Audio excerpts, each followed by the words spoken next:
Another Starlink satellite launch, a crazy amount of money being poured into space companies.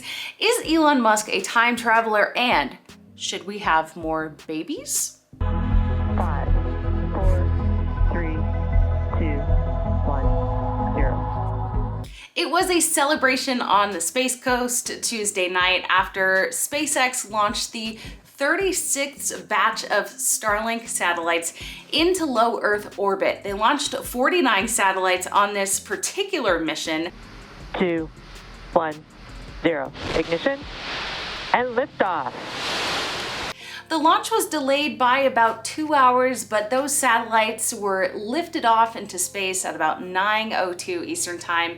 And this actually also marks the 103rd successful landing with the touchdown of Falcon 9's first stage on the Short Fall of Gravitas drone ship that's stationed southeast of Florida. This also marks the third launch of this year, 2022, off the Space Coast, and all of those launches so far have been conducted by SpaceX. Speaking of SpaceX, 2021 was a huge year for space funding, including for SpaceX. Investors poured a record $14.5 billion into space companies in 2021, including into SpaceX. Space companies like SpaceX and Sierra Space received nearly $15 billion of private investments in 2021, including $4.3 billion in just the fourth quarter. That's a record-setting year for the space industry, and investors are continuing to bet on this booming space economy. The top deals in the last quarter included Sierra Space, which raised $1.4 billion in the late-stage funding round. $337 million was raised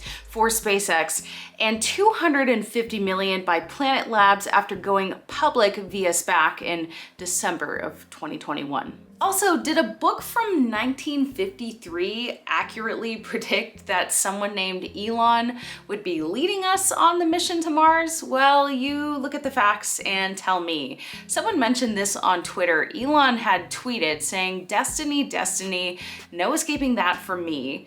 This fan replied saying, speaking about destiny, "Did you know that Wernher von Braun's 1953 book Mars Project referenced a person named Elon? That would bring humans to Mars. Pretty nuts." So this is an actual book. It's called The Mars Project, A Technical Tale.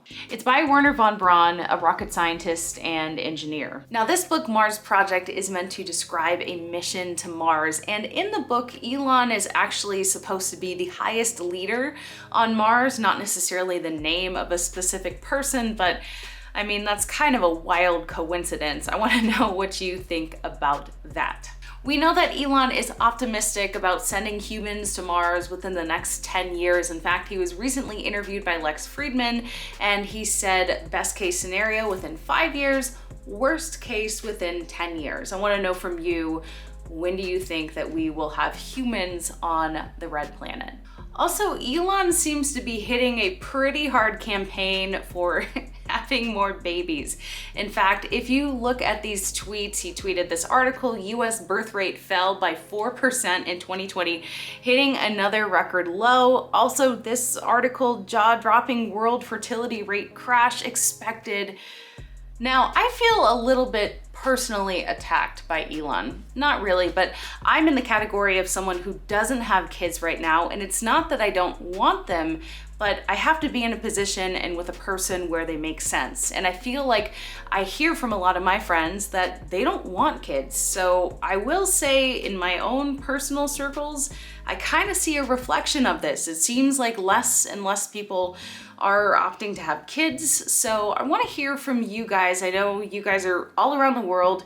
What do you think about this? Are you noticing less people wanting to have kids, or do you think that there's no problem here and that this is, you know, a little bit over exaggerated and we shouldn't be worried? I would love to know from you. I know for me, it's just, I don't really want to do it alone, and it never really seems like you're truly prepared, but maybe that's the truth of it all, is that you're never truly ready. You just have to do it at a certain point and make that decision. Can't believe I'm talking about this on YouTube. All right, well, enough of that. Again, please please leave your comments. I'm really interested to hear your thoughts about this and just having a little discussion here. Of course, if you like this video, please make sure to give it that thumbs up. Please make sure to subscribe to Ellie in Space if you haven't already. And I'm so excited because next weekend I'm going to San Francisco to fly safe with someone that we all know and love. So I cannot wait to share that interview with you.